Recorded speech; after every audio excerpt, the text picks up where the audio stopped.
प्रतिभा रेसिपीमध्ये तुमच्या सर्वांचे स्वागत आहे। तर आज मी बनवलेला आहे लसूण चिवडा। मुलांच्या सुट्ट्या चालू आहेत आणि मुलांना मधल्या वेळेत काहीतरी चटकदार आणि चटपटीत खायला लागतच असतं। म्हटलं चला घरीच आपण मस्त चटपटीत कुरकुरीत आणि खुसखुशीत कॉर्नफ्लॉवर न वापरता बनवूया लसूण चिवडा। तर पाहू शकता मी अर्धा किलो बेसन पीठ घेतलेलं आहे आणि बेसन पीठ घेताना काय केले, चाळून घेतलेलं आहे। आता चाळून घेतल्यावर कळते पीठ जे आपण मिक्स करतो त्याच्यामध्ये गाठी होत नाही, त्यामुळे बेसन पीठ नेहमी काय करायचं, चाळून घेतला। तर हे अर्धा किलो बेसन पीठ घेतलेलं आहे आणि इकडे मी पाहू शकता तर लसूण सोलून घेतलेला आहे। आता आपल्याला लसूण चिवडा बनवायचा आहे म्हणून लसूण जास्त घेतलेला आहे आणि ह्या चमच्याच्या मापाने मी 3 चमचे ओवा घेतलेला आहे। तर आता आपल्याला सगळ्यात अगोदर काय करून घ्यायचं आहे, तर हा ओवा आणि लसूणची आपल्याला पेस्ट करून घ्यायची आहे। आणि पेस्ट करताना काय करायचं, सुक्कं पेस्ट नाही करायचं, पाणी घालून चांगली बारीक अशी पेस्ट करून घ्यायची आहे आणि लसूण सोलून घ्यायचं आहे। तर हे बघा आता पाणी घालून मी एकदम बारीक पेस्ट करून घेतलेली आहे। जेवढी बारीक करून घेते ना तेवढी बारीक करून घ्यायची आणि लसूण सोलल्यामुळे काय होते, पेस्ट पण चांगली बारीक होते। तर आता आपल्याला काय करायचं, आता ही पेस्ट करून झाली, आता आपण पीठ मिक्स करून घेऊया। आता ते कसं मिक्स करायचं ते सुद्धा आता पहा।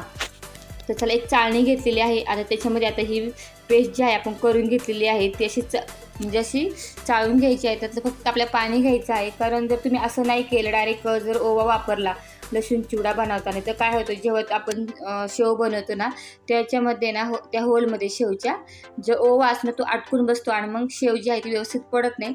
त्यामुळे लसूण आणि अशी ओव्याची पेस्ट करून घ्यायची आणि अशी गाळून घ्यायची, फक्त जर पाणी काढून घ्यायचं।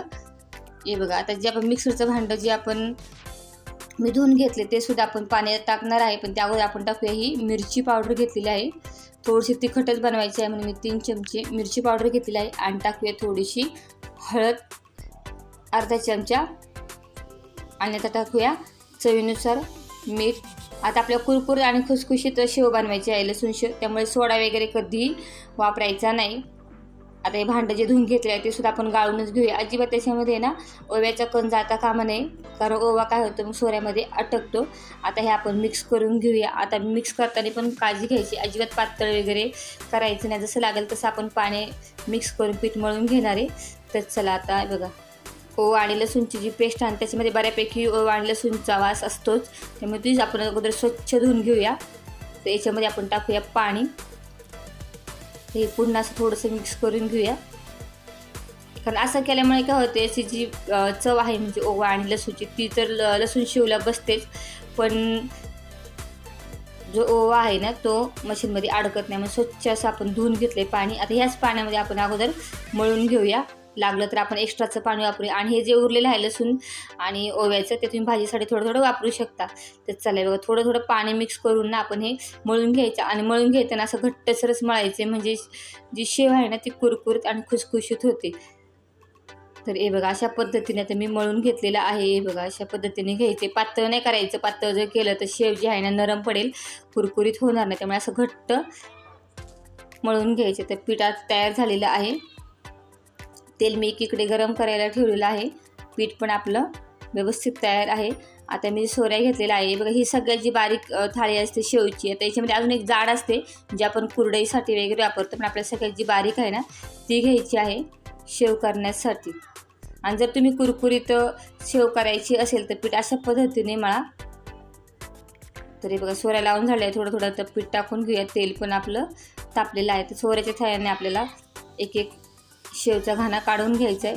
हे बघा फक्त असं गोल फिरवायचं आहे आणि लगेच पलटायची नाही, व्यवस्थित अगोदर तेलामध्ये ना शेव ठेवून द्यायची, म्हणजे मस्त अख्खीच्या अख्खी निघेल, तुटणार नाही काय नाही। हे बघा असं अलगद तुम्ही वरच्यावर हलवून घेऊ शकता, जेणेकरून सगळीकडनं फ्राय होईल आणि व्यवस्थित सेट झाली की हे बघा अशा पद्धतीने अख्खीच्या अख्खी निघते, तुटत नाही काय नाही आणि ठेवायला पण मग सोयीस्कर जाते।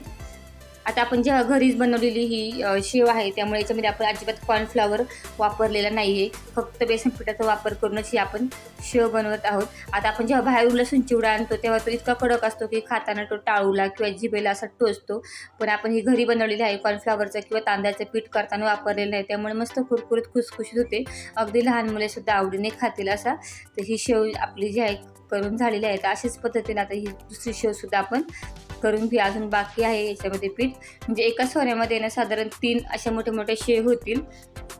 तर हे बघा अगोदर सेट होऊन द्यायची आणि मगच ती पलटायची, तोपर्यंत आपण सोऱ्यामध्ये ना पीठ भरून घेऊया।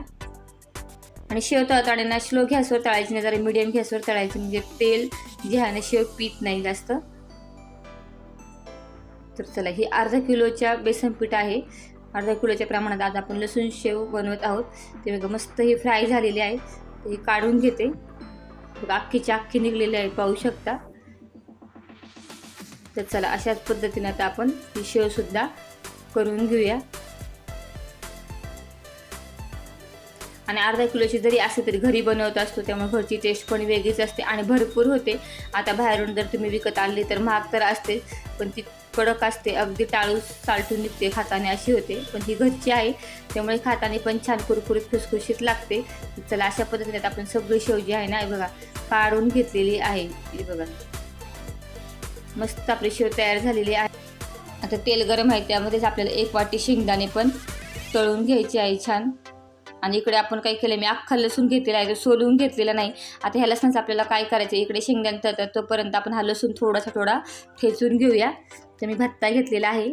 एकीकडे आपण शेंगदाणे तळूया आणि एकीकडे थोडंसं लसूण जो आहे थोडासा नॉर्मली साधारण आपल्याला भत्त्याच्या साहाय्याने किंवा तुमच्याकडे पाटा असेल त्याच्यावर ठेचून घ्यायचं आहे. कारण लसूण शेव म्हटलं की त्याच्यावर थोडंसं लसणाचा पण फ्राय केलेला लसूण पाहिजेच. हे बघा अशा पद्धतीने फक्त असं ठेचून घ्यायचं आहे. तर एकीकडे शेंगदाणे फ्राय होतात. स्लो गॅस केलेला आहे, म्हणजे आपण एका वेळी दोन्ही कामं करू शकतो. तर बघा अशा पद्धतीने मी हा लसूण जो आहे ना ठेचून घेतलेला आहे. आता शेंगदाणेसुद्धा फ्राय झालेले आहेत, ते मी काढून घेते.